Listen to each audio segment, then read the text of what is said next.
সকালে ঘুম থেকে উঠেই কিন্তু আগে রান্নাঘরে চলে আসতে হয়। আগের দিন ডালটা আনা হয়েছিল, সেটা ঢেলে রেখে দিলাম। আর রান্না কিন্তু শুরু করে দিয়েছি। রান্না কিন্তু হাফ আমার হয়েও গেছে। এই যে বেগুন আলুর ঝোল বসিয়েছি, এদিকে ফ্রাইড রাইস করেছি, ছেলে স্কুলে নিয়ে যাবে, ভাত করেছি। আর বেগুন আলুর ঝোলটাও কিন্তু হয়ে গেছে, একদম নিরামিষ।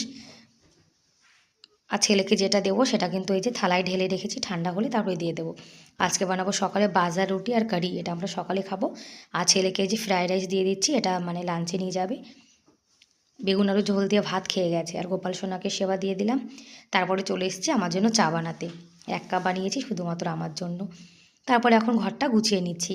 আর তোমরা তো দেখতেই পাচ্ছ আমি সোয়েটার পরে রয়েছি, কম্বল ভাঁজ করছি। আমাদের এখানে কিন্তু সকালের দিকে জানো তো অনেকটা ঠান্ডা পড়ে যায়, যার জন্যে কম্বল তো বের করেইছি, আর সোয়েটারও পরে থাকতে হয়। ঘরের কিন্তু অনেকটা কাজ বাজ আমার হয়ে গেছে, ছেলেও স্কুলে চলে গেছে। আর এদিকে জলও চলে এসছে।